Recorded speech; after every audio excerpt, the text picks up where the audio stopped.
বিসমিল্লাহির রহমানির রাহিম। এই পরিচ্ছেদে উপরে উল্লেখিত বিষয় সম্পর্কে বর্ণিত কিছু সংখ্যক হাদিসের তর্জমা দেওয়া হইল। বিষয়ের সাথে সম্পর্কিত সকল হাদিস বর্ণনা করা উদ্দেশ্য নয়, সম্ভবও নয়। ইহা ছাড়াও কিছুটা অধিক পরিমাণে আয়াত ও হাদিস যদি জমা করা হয়, তবে ভয় হয় যে এইগুলি পড়িবে কে। আজকাল এইসব বিষয় পড়ার জন্য কাহারই বা অবসর আছে আর কাহার নিকটি বা সময় আছে।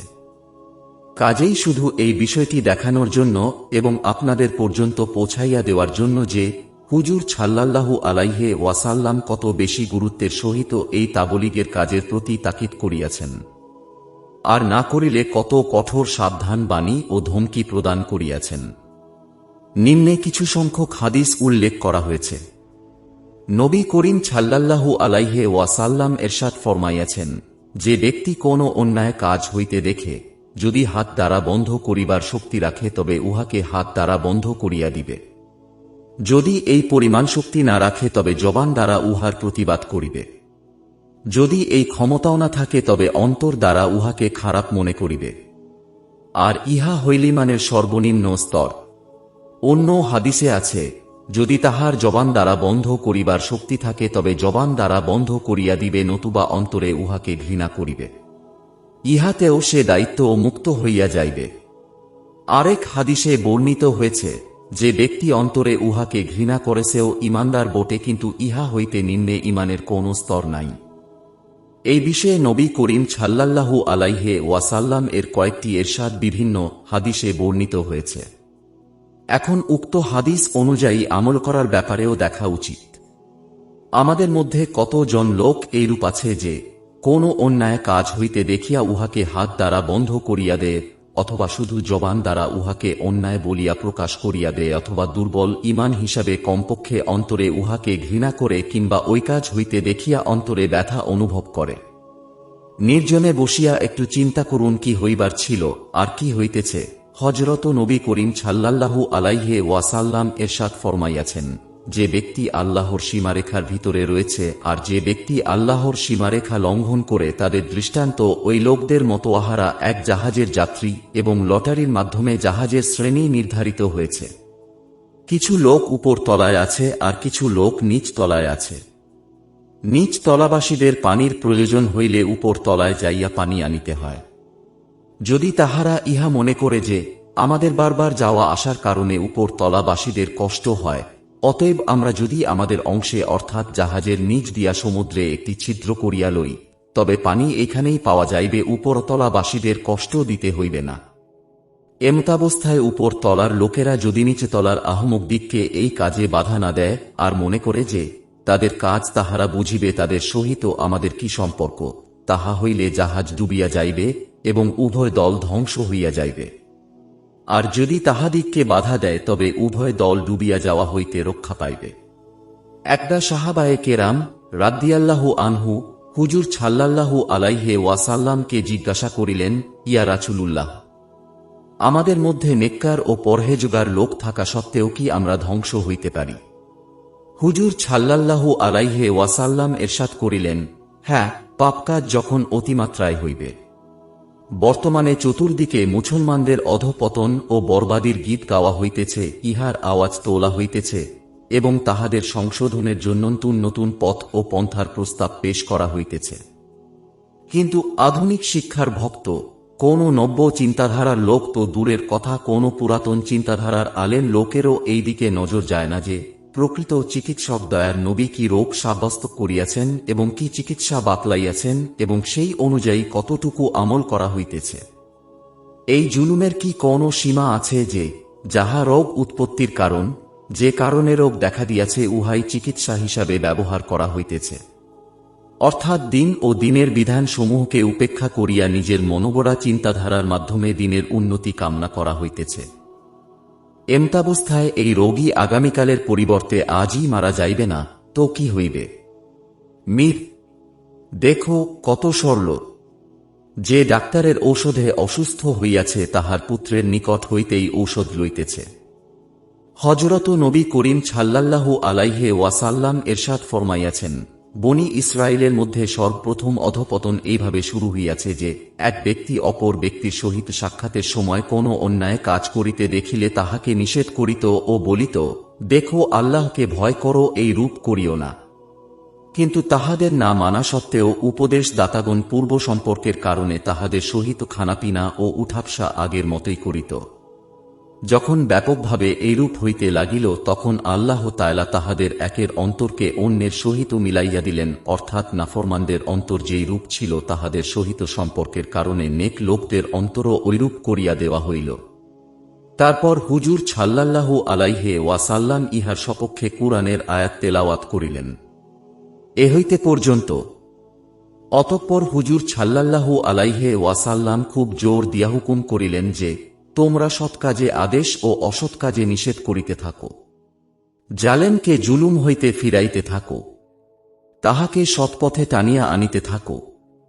আরেক হাদিসে বর্ণিত হইয়াছে, হুজুর সাল্লাল্লাহু আলাইহি ওয়াসাল্লাম হেলান দিয়ে বসিয়াছিলেন, আবেগের সহিত উঠিয়া বসিয়া গেলেন এবং কসম খাইয়া বলিলেন, তোমরা যে পর্যন্ত তাদেরকে জুলুম করা হইতে ফিরাইয়া না রাখিবে সেই পর্যন্ত মুক্তি পাইবে না। অন্য এক হাদিসে বর্ণিত হইয়াছে, হুজুর সাল্লাল্লাহু আলাইহি ওয়াসাল্লাম কসম খাইয়া বলিয়াছেন, তোমরা সৎকাজে আদেশ ও সৎকাজে নিষেধ করিতে থাকো, জালেমকে জুলুম হইতে ফিরাইতে থাকো এবং সত্যের দিকে টানিয়া আনিতে থাকো। না হয় তোমাদের অন্তরকে ঐরূপ মিলাইয়া দেওয়া হইবে যেইরূপ তাহাদের করিয়া দেওয়া হইয়াছে। এইভাবে তোমাদের উপর অভিশাপ বর্ষিত হইবে, যেইভাবে অভিশাপ বর্ষিত হইয়াছে বনি ইসরাইলের উপর। ইহার সপক্ষে কুরআনের আয়াতও এই জন্য তেলাওয়াত করিয়াছেন যে, আল্লাহ তাআলা উক্ত আয়াতে তাহাদের উপর লানত করিয়াছেন এবং উহার অন্যতম কারণ হিসাবে উল্লেখ করিয়াছেন যে, তাহারা অসৎ কাজে একে অপরকে নিষেধ করিত না। আজকাল সকলের সাথে তাল মিলাইয়া চলাকে প্রশংসনীয় গুণ বলিয়া মনে করা হয়। পরিবেশের সাথে তাল মিলাইয়া কথা বলাকে উন্নত চরিত্র ও নৈতিক উদারতা বলিয়া অভিহিত করা হয়। অথচ ইহা সম্পূর্ণ ভুল। বরং যে ক্ষেত্রে সৎকাজে আদেশ ইত্যাদি ফলদায়ক হইবে না বলিয়া নিশ্চিতভাবে জানা থাকে, সেই ক্ষেত্রে হয়তো চুপ থাকার কিছু অবকাশ থাকিবে, কিন্তু হাঁর সাথে হাঁ মিলানোর অবকাশ নাই। আর যে ক্ষেত্রে ফলদায়ক হইতে পারে, যথা আপন সন্তান, পরিবার পরিজন ও অধীনস্থদের ক্ষেত্রে অন্যায় দেখিয়া চুপ থাকাকে কিছুতেই চারিত্রিক উদারতা বলা যায় না, বরং যে চুপ থাকিবে সে শরীয়ত ও সমাজ উভয় দৃষ্টিতেই অপরাধী। হযরত সুফিয়ান সৌরি রহমতুল্লাহ বলেন, যে ব্যক্তি প্রতিবেশী ও বন্ধু মহলে প্রিয় ও প্রশংসনীয় হয়, বেশি সম্ভাবনা যে এইরূপ লোক মুদাহীন হইবে, অর্থাৎ দিনের ব্যাপারে তাল মিলাইয়া চলে। বিভিন্ন হাদিসে বর্ণিত আছে, যখন কোনো গুনাহের কাজ গোপনে করা হয় উহাতে গুনাহে লিপ্ত ব্যক্তি ক্ষতিগ্রস্ত হয়, আর যদি কোনো গুনাহের কাজ প্রকাশ্যে করা হয় এবং লোকেরা উহাকে বন্ধ করার শক্তি থাকা সত্ত্বেও বন্ধ করে না, তবে উহার ক্ষতিও ব্যাপক হয়। এখন প্রত্যেকে নিজের ব্যাপারেই চিন্তা করিয়া দেখুক, কত গুনাহের কাজ তাহার জানামতে এমন করা হইতেছে যেগুলিকে সে বন্ধ করিতে পারে, কিন্তু তাহা সত্ত্বেও অবহেলা ও উদাসীনতা প্রদর্শন করিতেছে।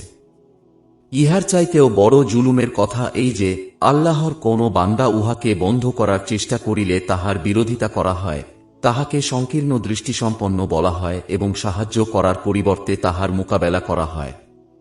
রাত জালেমগণ অতি শীঘ্রই জানিতে পারিবে তাহাদের গন্তব্যস্থল কোথায়। হুজুর সাল্লাল্লাহু আলাইহি ওয়াসাল্লাম এরশাদ ফরমাইয়াছেন, যদি কোনো কওম বা জামাতের মধ্যে কোনো ব্যক্তি কোনো গুনাহের কাজে লিপ্ত হয় এবং ওই কওম বা জামাতের মধ্যে শক্তি থাকা সত্ত্বেও তাহাকে উক্ত গুনাহ হইতে বাধা না দেয়, তবে মৃত্যুর পূর্বে দুনিয়াতেই তাহাদের উপর আল্লাহর আযাব আসিয়া যায়। হে আমার মুখলেস বুজুর্গ এবং ইসলাম ও মুসলমানের উন্নতিকামী বন্ধুগণ, ইহাই হইল মুসলমানদের ধ্বংস ও ক্রমবর্ধমান অবনতির কারণ। প্রত্যেক ব্যক্তি অপরিচিত ও সম্পর্যায়ী লোকদেরকে নহে, বরং আপন পরিবার পরিজন, সন্তান সন্ততি, অধীনস্থ ও ছোটদের প্রতি একটু লক্ষ্য করিয়া দেখুন তাহারা কি পরিমাণ প্রকাশ্য গুনাহের মধ্যে লিপ্ত রয়েছে। আর আপনারা নিজেদের প্রভাব প্রতিপত্তি দ্বারা তাহাদিগকে বাধা প্রদান করিতেছেন কিনা। বাধা দেওয়ার কথা ছাড়িয়া দিন, বাধা দেওয়ার এরাদাই বা করেন কিনা। অথবা এই আশঙ্কা আপনার মনে আসে কিনা যে, আমার প্রিয় পুত্র কি করিতেছে, যদি সে সরকারের বিরুদ্ধে কোনো অন্যায় কাজ করে বা অপরাধও নহে, শুধু সরকার বিরোধী কোনো রাজনৈতিক সভা সম্মেলনে অংশগ্রহণ করে, তবে আপনিও উহাতে জড়াইয়া পড়ার ভয়ে চিন্তিত হইয়া যান। তাহাকে শাসন করা হয় এবং নিজে নির্দোষ ও দায়মুক্ত থাকিবার জন্য বিভিন্ন রকম তদবির করা হয়। কিন্তু আহকামুল হাকিমিন আল্লাহ তাআলার নাফরমানের সাথেও কি সেই আচরণ করা হয় যাহা এই ক্ষণস্থায়ী দুনিয়ার নগণ্য সরকারি অপরাধীর সাথে করা হয়? আপনি ভালো করিয়া জানেন, আপনার প্রিয়পুত্র দাবা খেলায় আসক্ত ও তাস খেলায় ডুবিয়া থাকে, কয়েক ওয়াক্তের নামাজ ছাড়িয়া দেয়। কিন্তু আফসোস, কখনো আপনার মুখ হইতে ভুলেও এই কথা বাহির হয় নাই, বেটা, কি করিতেছ? ইহা তো মুসলমানের কাজ নয়। অথচ তাহার সহিত খানাপিনাও ছাড়িয়া দেওয়ার হুকুম ছিল, যেমন পূর্বে উল্লেখ করা হয়েছে।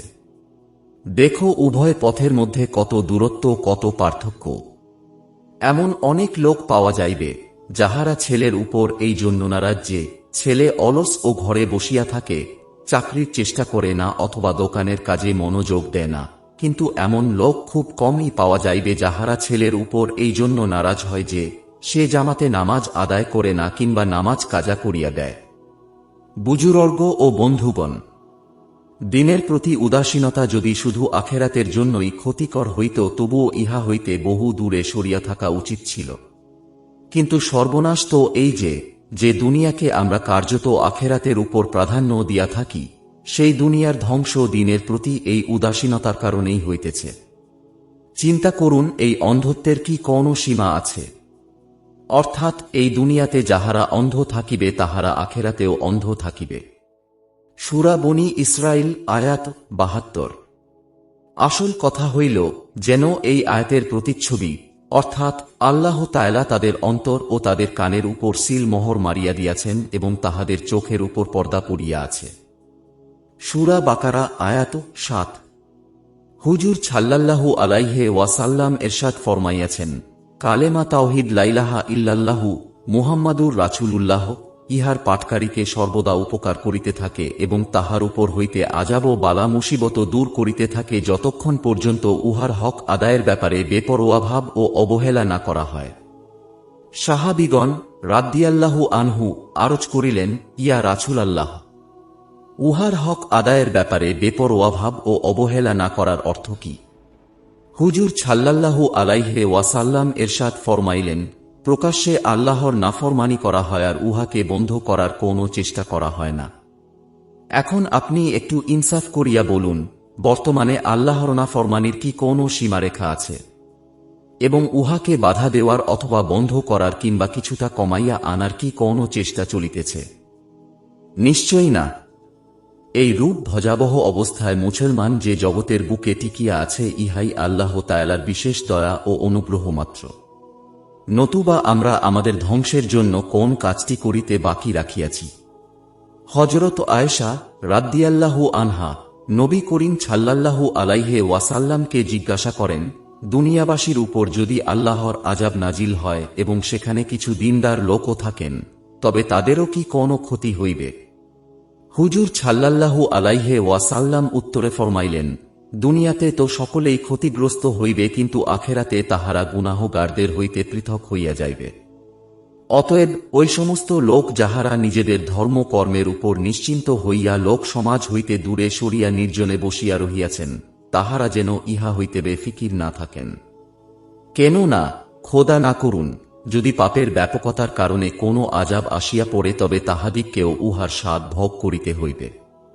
হযরত আয়েশা রাদিয়াল্লাহু আনহা বলেন, একদা হযরত নবী করিম সাল্লাল্লাহু আলাইহি ওয়াসাল্লাম ঘরে তশরিফ আনিলেন।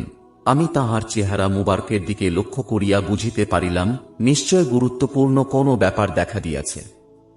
হুজুর সাল্লাল্লাহু আলাইহি ওয়াসাল্লাম কাহারও সাথে কোনো রূপ কথাবার্তা না বলিয়া অজু করিয়া মসজিদে তশরিফ নিয়ে গেলেন। আমি তাহার কথা শুনিবার জন্য ঘরের দেওয়ালে গা ঘেঁষিয়া দাঁড়াইয়া গেলাম। হুজুর সাল্লাল্লাহু আলাইহি ওয়াসাল্লাম মসজিদের মিম্বরে তশরিফ রাখিলেন।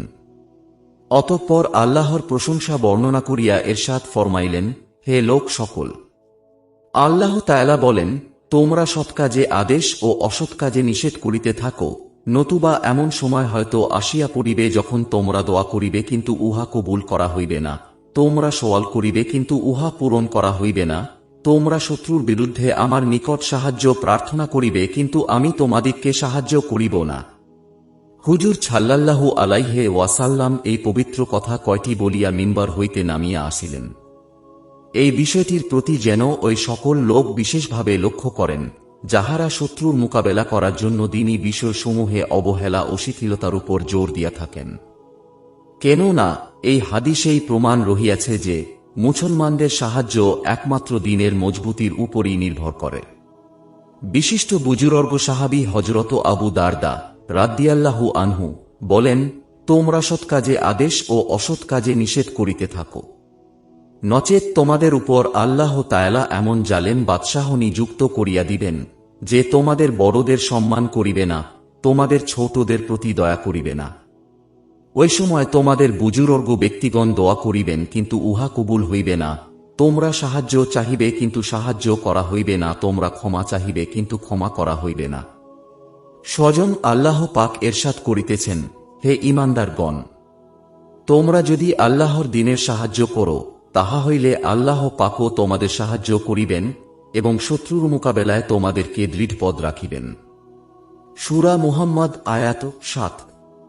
অন্য আয়াতে এরশাদ হইয়াছে, যদি আল্লাহ পাক তোমাদেরকে সাহায্য করেন তবে তোমাদের উপর কেহই জয়লাভ করিতে পারিবে না, আর যদি তিনি তোমাদেরকে সাহায্য না করেন তবে আর কে আছে যে তোমাদেরকে সাহায্য করিতে পারে।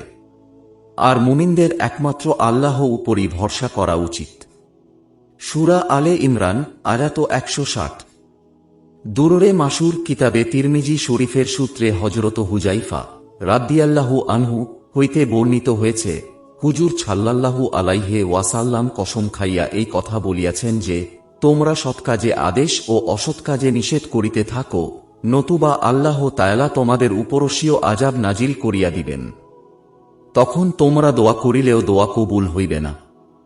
আমার বুজুর্গ বন্ধুগণ, এখানে পৌঁছিয়া প্রথমে চিন্তা করুন, আমরা আল্লাহ তাআলার কি পরিমাণ নাফরমানি করিতেছি, তখন বুঝে আসিয়া যাইবে যে কেন আমাদের সব চেষ্টা ব্যর্থ হইতেছে এবং কেনই বা আমাদের দোয়া কবুল হইতেছে না।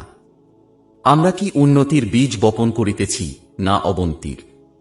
নবী করিম সাল্লাল্লাহু আলাইহি ওয়াসাল্লাম এরশাদ ফরমাইয়াছেন, যখন আমার উম্মত দুনিয়াকে বড় মনে করিতে আরম্ভ করিবে তখন ইসলামের মর্যাদা ও গুরুত্ব তাহাদের অন্তর হইতে বাহির হইয়া যাইবে, এবং যখন সৎ কাজে আদেশ ও অসৎ কাজে নিষেধ পরিত্যাগ করিবে তখন ওহির বরকত হইতে বঞ্চিত হইয়া যাইবে। আর যখন একে অপরকে গালি গালাজ করিতে শুরু করিবে তখন আল্লাহ তাআলার দৃষ্টি হইতে পড়িয়া যাইবে। হে জাতির উন্নতিকামী বন্ধুগণ, ইসলাম ও মুসলমানের উন্নতির জন্য তো সকলেই চেষ্টা করিতেছে, কিন্তু উহার জন্য যে সব পন্থা অবলম্বন করা হইতেছে সেইগুলি অধপতনের দিকে লইয়া যাইতেছে। যদি আসলেই আপনারা আপনাদের রাসূল সাল্লাল্লাহু আলাইহি ওয়াসাল্লামকে সত্যিকার রাসূল মনে করিয়া থাকেন, তাঁহার তালিমকে সত্যিকার তালিম বলিয়া বিশ্বাস করিয়া থাকেন, তবে কি কারণে যে জিনিসকে তিনি রোগের কারণ বলিতেছেন, যেই সব জিনিসকে তিনি রোগের মূল বলিতেছেন, উহাকেই আপনারা রোগের চিকিৎসা হিসাবে গ্রহণ করিতেছেন? নবী করিম সাল্লাল্লাহু আলাইহি ওয়াসাল্লাম এরশাদ ফরমাইয়াছেন, কোন ব্যক্তি ওই পর্যন্ত প্রকৃত মুসলমান হইতে পারিবে না যতক্ষণ পর্যন্ত তাহার খাহেশ ওই দিনের অধীন না হইবে যাহা আমি নিয়ে আসিয়াছি। কিন্তু আপনাদের অভিমত হইল ধর্মের বাধাকে মাঝখান হইতে উঠাইয়া দেওয়া হোক, যাহাতে আমরাও অন্যান্য জাতির মতো উন্নতি করিতে পারি। আল্লাহ পাক বলেন, অর্থাৎ যে ব্যক্তি আখেরাতের ফসল চায় আমি তাহার ফসলে উন্নতি দান করিব, আর যে ব্যক্তি দুনিয়ার ফসল চায় আমি তাহাকে দুনিয়া হইতে সামান্য কিছু দিব, কিন্তু আখেরাতে তাহার কোনো অংশই নাই। সূরা সূরা আয়াত ২০। হাদিস শরীফে আছে, যে মুসলমান আখেরাতকে নিজের লক্ষ্যবস্তু বানাইয়া লয়, আল্লাহ তাআলা তাহার অন্তরকে ধনী বানাইয়া দেন এবং দুনিয়া অপদস্থ হইয়া তাহার নিকটে হাজির হয়। আর যে ব্যক্তি দুনিয়াকে আপন লক্ষ্যবস্তু বানাইয়া লয়, সে বিভিন্ন রকমের পেরেশানিতে লিপ্ত হয়, আর দুনিয়া হইতে যতটুকু তাহার ভাগ্যে নির্ধারিত হইয়াছে উহার চাইতে অধিক সে পাইতেই পারে না।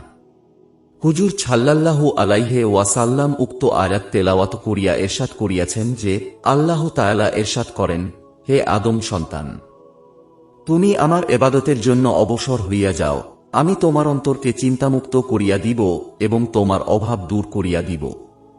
আর যদি তাহা না করো তবে তোমার অন্তরকে শত শত পেরেশানি দ্বারা ভর্তি করিয়া দিব এবং তোমার অভাবও দূর করিব না। ইহা তো হইল আল্লাহ ও তাঁহার রাসূলের কথা। আর আপনাদের অভিমত হইল, উন্নতির ক্ষেত্রে মুসলমানরা এই জন্য পিছনে পড়িয়া রহিয়াছে যে উন্নতি ও অগ্রগতির জন্য যে পন্থাই অবলম্বন করা হয় মোল্লারা উহাতে বাধা সৃষ্টি করে। আপনারাই একটু ইনসাফের দৃষ্টিতে দেখুন, এই মোল্লারা যদি এতই লোভী হইয়া থাকে, তাহা হইলে আপনাদের উন্নতি তো তাদেরই খুশি ও আনন্দের কারণ হইবে। কেন না আপনাদের ধারণা মতে তাদের রুজি যখন আপনাদের দ্বারাই আসে, তখন যে পরিমাণ পার্থিব উন্নতি ও সচ্ছলতা আপনাদের হইবে, উহা তাদেরও উন্নতি ও সচ্ছলতার কারণ হইবে। কিন্তু এতদসত্ত্বেও এইসব স্বার্থপর মোল্লাগণ আপনাদের বিরোধিতা করেন। নিশ্চয়ই কোনো অপারগতার কারণে বাধ্য হইয়া তাহারা দুনিয়ার লাভকে বিসর্জন দিতেছেন এবং আপনাদের মতো দরদি বন্ধুদের হইতে দূরে সরিয়া যেন নিজেদের দুনিয়া নষ্ট করিতেছেন। বন্ধুগণ, একটু চিন্তা করিয়া দেখুন, যদি এই মোল্লাগণ এই রূপ কোনো কথা বলেন যাহা কুরআন পাকেও স্পষ্টভাবে উল্লেখ আছে, তবে শুধুমাত্র জিদ ও হিংসার বশবর্তী হইয়া উহা হইতে মুখ ফিরাইয়া নেওয়া সুস্থ জ্ঞানেরই শুধু বিপরীত নয়, বরং ইসলামের শানেরও খেলাফ। কারণ এই মোল্লারা যতই অনুপযুক্ত হন না কেন, যখন তাহারা আল্লাহ ও রাসূল সাল্লাল্লাহু আলাইহি ওয়াসাল্লামের পরিষ্কার বাণীসমূহ আপনাদের নিকট পৌঁছাইতেছেন, তখন এইগুলির উপর আমল করা আপনাদের উপর ফরজ। অমান্য করিলে অবশ্য জবাবদিহি করিতে হইবে। চরম পর্যায়ের বকা মানুষও এই কথা বলিতে পারে না যে সরকারি আইনের এই জন্য কোনো পরোয়া করি না, যেহেতু ঘোষণাকারী একজন মেথর ছিল।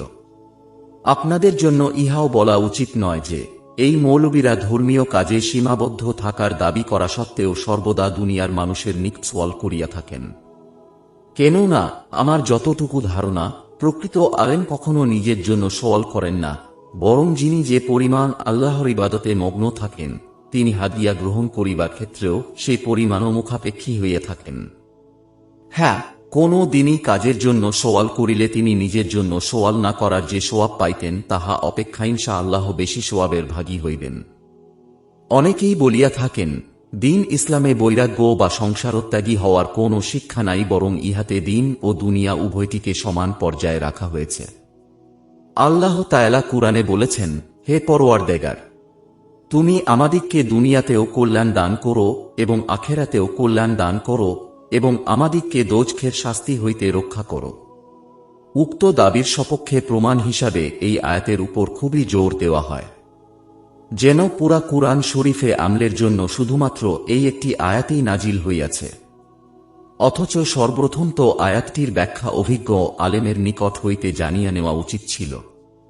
এই জন্যই ওলামায়ে কেরাম বলেন, শুধুমাত্র শাব্দিক তর্জমা দেখিয়াই নিজেকে কুরআনের আলেম মনে করা মূর্খতার শামিল। সাহাবায়ে কেরাম রাদিয়াল্লাহু আনহু ও তাবেঈন হইতে উক্ত আয়াতের ব্যাখ্যা প্রসঙ্গে যাহা বর্ণিত হইয়াছে তাহা নিম্নে উল্লেখ করা হইল। হযরত কাতাদাহ রাদিয়াল্লাহু আনহু বলেন, দুনিয়ার কল্যাণের অর্থ হইল সুস্বাস্থ্য ও প্রয়োজন পরিমাণ রিজিক। আল্লাহর কালামের অর্থ বুঝিতে পারা, শত্রুর উপর জয়লাভ করা এবং নেক লোকের সঙ্গ লাভ করা। উক্ত আয়াত দ্বারা যদি দুনিয়ার সর্বপ্রকার উন্নতি উদ্দেশ্য হয়, যেমন আমারও মন ইহা চায়, তবু লক্ষ্য করার বিষয় হইল এই আয়াতে উহার জন্য আল্লাহ তাআলার কাছে দোয়া করিতে বলা হইয়াছে। দুনিয়ার মধ্যে লিপ্ত হইতে বা উহার মধ্যে পরিপূর্ণ মত্ত হইতে বলা হয় নাই। আর আল্লাহর দরবারে চাওয়া চাই, ছেঁড়া জুতা সেলাইয়ের ব্যাপারেই হোক না কেন, ইহা তো সরাসরি দিনেরই অন্তর্ভুক্ত। দুনিয়া হাসিল করিতে এবং দুনিয়া কামাই করিতে কে নিষেধ করে? অবশ্যই হাসিল করুন এবং খুব আগ্রহ সহকারে হাসিল করুন। আমাদের কখনো এই উদ্দেশ্য নয় যে দুনিয়ার মতো উপকারী ও লাভজনক বস্তুকে আপনি ছাড়িয়া দিন, বরং আমাদের উদ্দেশ্য হইল যতটুকু চেষ্টা পরিশ্রম দুনিয়ার জন্য করেন উহা হইতে বেশি না হইলেও কমপক্ষে উহার সম পরিমাণ চেষ্টা সাধনা দিনের জন্য করুন। কেননা আপনারই কথা অনুসারে উক্ত আয়াতে দিন ও দুনিয়া উভয়কে সমান পর্যায়ে রাখা হয়েছে। নতুবা আমার প্রশ্ন হইল যে কুরআনে উক্ত আয়াত রয়েছে, সেই কুরআনেই এই আয়াতও রয়েছে, যাহা এই কিতাবে কিছু পূর্বে উল্লেখিত হয়েছে। যে ব্যক্তি আখেরাতের ফসল চায় আমি তাহার ফসল বৃদ্ধি করিয়া দেই, আর যে ব্যক্তি দুনিয়ার ফসল চায় আমি তাহাকে উহা হইতে কিছু অংশ দান করি, আর আখেরাতে তাহার কোনো অংশ নাই। সূরা আয়াত 20। যাহারা ক্ষণস্থায়ী দুনিয়া চায় আমি দুনিয়াতেই তাহাদের মধ্যে যাহাকে ইচ্ছা এবং যতখানি ইচ্ছা দিয়া থাকি। অতঃপর তাহার জন্য যে জাহান্নাম তৈরি রাখিয়াছি উহাতে সে পযুদস্থ ও অপদস্থ হইয়া পেশ করিবে। আর যাহারা আখেরাত চায় এবং উহার জন্য ঈমান সহকারে যথার্থ চেষ্টাও করে তাহাদের চেষ্টার মর্যাদা রক্ষা করা হইবে। সূরা বনী ইসরাইল আয়াত 19। উহা দুনিয়াবী জীবনের ভোগ সামগ্রী মাত্র এবং একমাত্র আল্লাহর নিকটে রয়েছে সুন্দর পরিণাম। সূরা আলে ইমরান আয়াত 14। তোমাদের মধ্যে কেহ দুনিয়া চায় আবার কেহ আখেরাত চায়। সূরা আলে ইমরান আয়াত 152। আপনি বলিয়া দিন দুনিয়ার চিজ আসবাব অতি তুচ্ছ, আর যাহারা আল্লাহকে ভয় করে তাহাদের জন্য আখেরাতই উত্তম। সূরা নিসা আয়াত 77। দুনিয়ার জীবন খেলাধুলা ছাড়া আর কিছুই নয় এবং পরহেজগারদের জন্য আখেরাতই উত্তম। সূরা আনাম আয়াত 32। যাহারা নিজেদের দিনকে খেলা ও তামাশার বস্তু বানাইয়াছে তাহাদেরকে আপনি ত্যাগ করুন। বস্তুত দুনিয়ার জীবন তাহাদিগকে ধোকায় ফেলিয়া রাখিয়াছে। সূরা আনাম আয়াত 70। তোমরা দুনিয়ার মাল মাত্তা চাও আর আল্লাহ তোমাদের জন্য পছন্দ করেন আখেরাত। সূরা আনফাল আয়াত 67। তোমরা কি আখেরাতকে বাদ দিয়া দুনিয়ার জীবন লইয়া সন্তুষ্ট আছো? অথচ আখেরাতের তুলনায় দুনিয়ার জীবন একেবারেই তুচ্ছ। যাহারা দুনিয়ার সুখ স্বাচ্ছন্দ্য কামনা করে আমি এখানেই তাদের আশা আকাঙ্ক্ষা পূরণ করিয়া দেই এবং তাহাদের জন্য কিছুই কম করা হয় না। আখেরাতে তাদের জন্য আগুন ছাড়া আর কিছুই নাই, আর এখানে তারা যাহা কিছু আমল করিয়াছে সবকিছুই ধূলিসাৎ হইয়া যাইবে। সূরা হুদ আয়াত 15। তাহারা দুনিয়ার ধন সম্পদ লইয়া আনন্দে মাতিয়াছে অথচ আখেরাতের তুলনায় দুনিয়ার জিন্দেগি অতি তুচ্ছ। সূরা রাদ আয়াত 26। তাদের উপর আল্লাহ অভিশাপ এবং তাহাদের জন্য রয়েছে বিরাট আযাব, কেননা তাহারা আখেরাতের মোকাবেলায় দুনিয়াকে ছন্দ করিয়াছে। সূরা নাহল আয়াত 106, 107।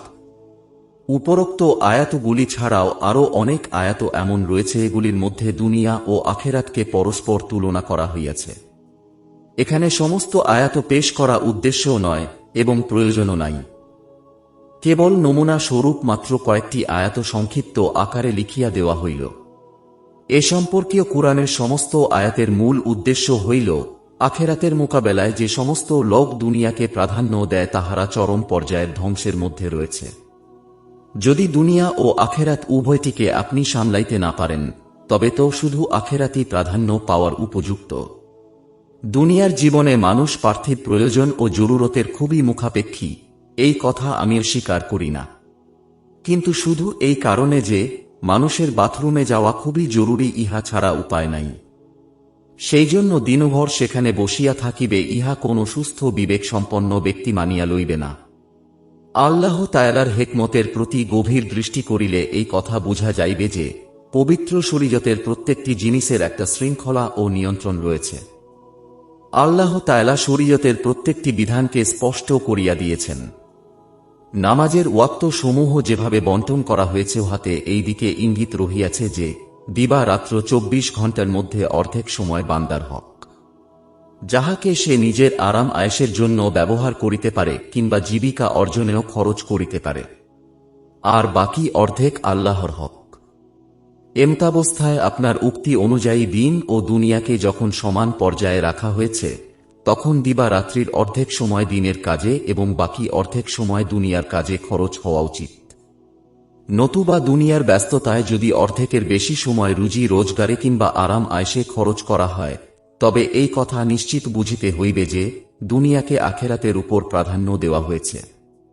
অতএব আপনার উক্তি অনুযায়ী ইনসাফের কথা ইহাই হয় যে রাত দিন 24 ঘণ্টার মধ্য হইতে 12 ঘণ্টা দিনের জন্য খরচ করা হইবে, তাহা হইলেই দিন ও দুনিয়া উভয়েরই হক আদায় হইবে এবং এই কথা বলা যাইবে যে ইসলামে দুনিয়া ও আখেরাত উভয়েরই তালিম দেওয়া হয়েছে এবং ইসলামে বৈরাগ্য শিক্ষা দেওয়া হয় নাই। এইসব বিষয় এখানে উল্লেখ করা উদ্দেশ্য ছিল না, বরং প্রশ্নের উত্তর প্রসঙ্গে আসিয়া গিয়াছে।